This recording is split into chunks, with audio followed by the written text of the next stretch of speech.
Сәлем, менің ютубтағы көрермендерім. Менің арнама қош келдіңіздер. Бүгін сіздерге кешкі асқа дайындаған нан қуырдақ рецептімен бөлісемін. Видеоны соңына дейін менімен бірге болыңыздар, бірге жасайық. Өте дәмді. Менің арнама тіркеліп, лайк басып, комментарий жазуды ұмытпаңыздар. Алдын ала біз қамырды илеп аламыз. Ол үшін бізге 2 стакан ұн, 100 мл су және тұз қажет болады. Бір жұмыртқа. Ұнның үстіне жұмыртқаны жарып, қамыр илеймін.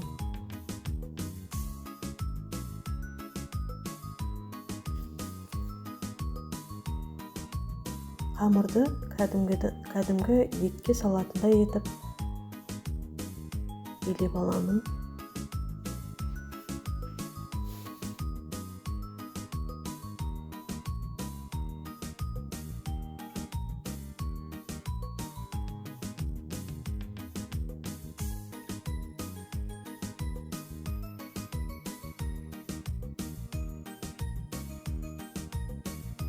Қамырды илеп болған соң, иі қанғанша бастырып қоямын.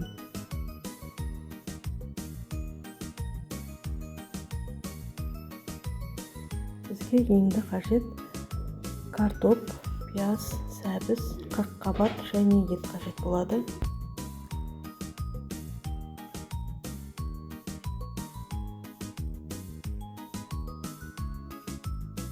Енді 500 грамм етті орташа етіп қоруға дайындап турап аламын.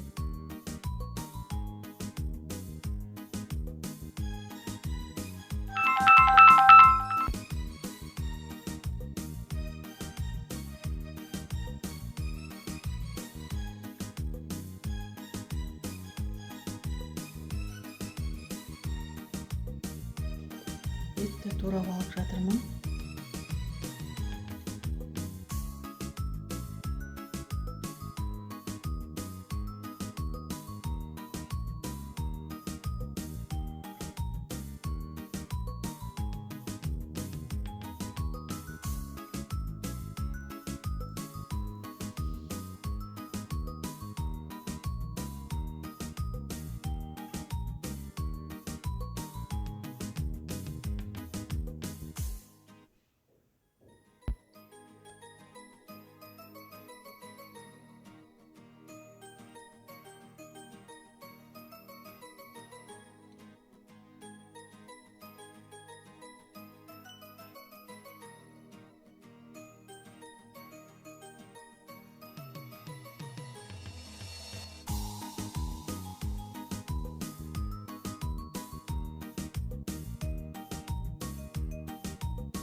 Қазанға майды құйып, қыздырып,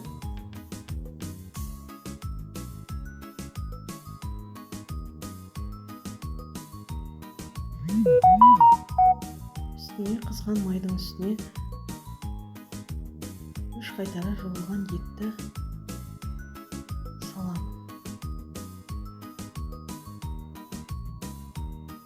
Үстіне бір ас қасық тұз салдым, қызарғанша қуырып шығамын.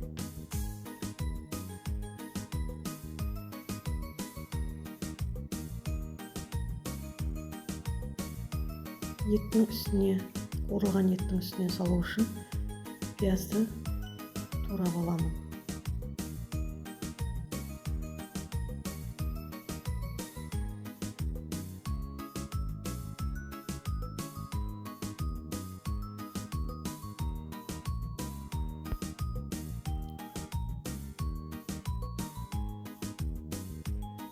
Қазанда қуырылған еттің үстіне туралған пиязды саламын.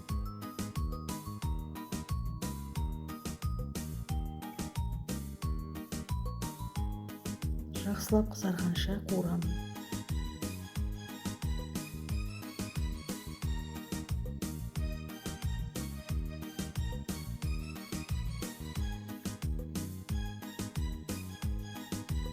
Қуырылған еттің үстіне су құямын. Енді сәбізді турап аламын.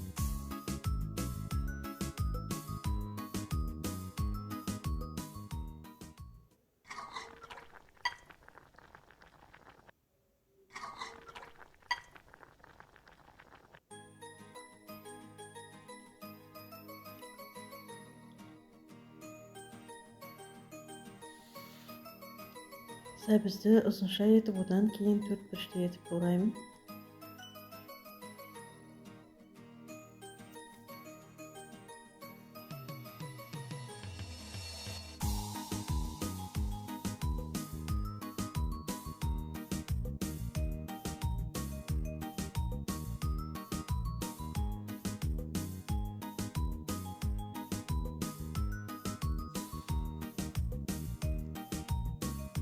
Картопты да ұзынша етіп, одан кейін төртбұрышты етіп турап аламын.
Енді 40 қабатты да дәл солай тураймын.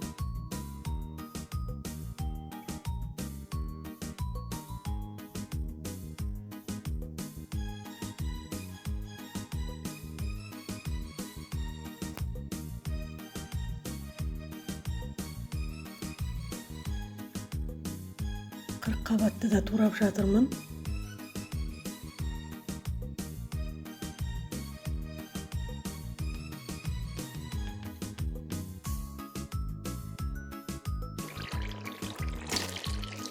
Қуырылған еттің үстіне алдымен сәбізді саламыз.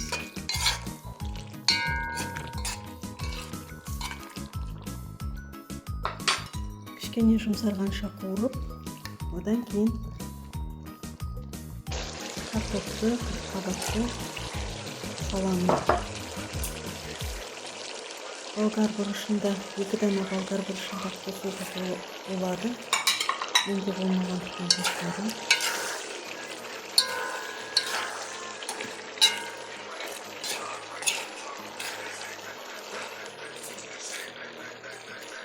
Осылайша барлығын араластырып,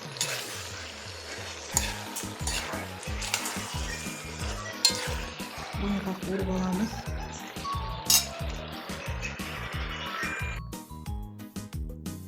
Енді үстіне тұз сеуіп,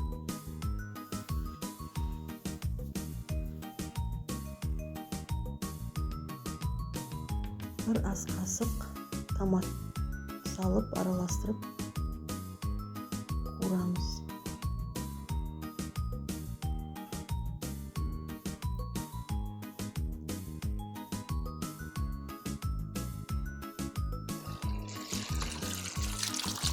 Үстіне суды құямыз. Суымыз сәл көбірек құюымыз қажет. Қайнайды. Қайнаған соң үстіне қамыр саламыз. Сол себепті суды сәл көбірек құюымыз қажет. Енді 1 дана пиязды турап аламыз.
Одан кейін бастырып қойған қамырды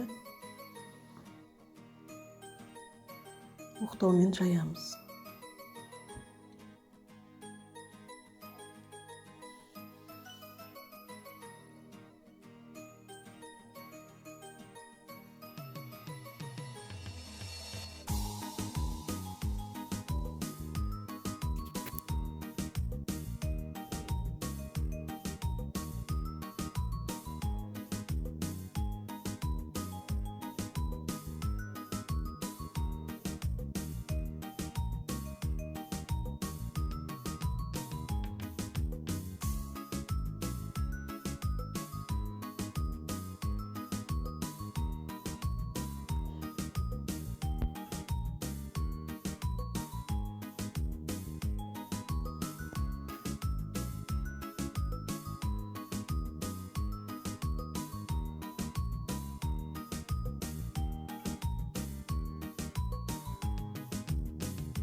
Енді қамырды жайып болдым. Үстіне сұйық майды құйып, туралған пиязымызды ортасына себелеймін.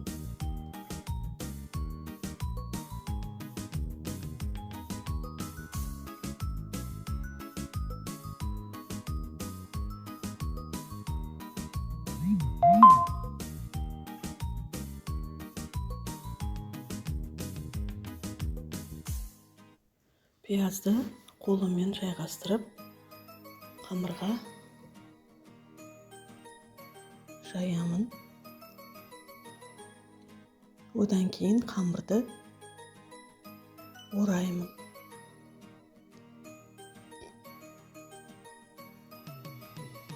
Осылайша қамырды орап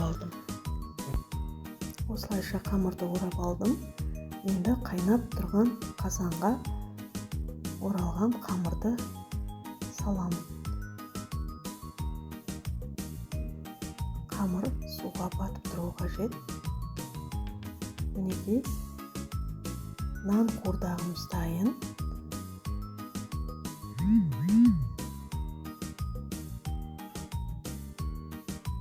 Қамырды алып тәрелкеге орналастырамын. Өте дәмді, керемет. Осылай тәрелкеге орналастырып, ортасына қуырдақты салып ұсынасыздар.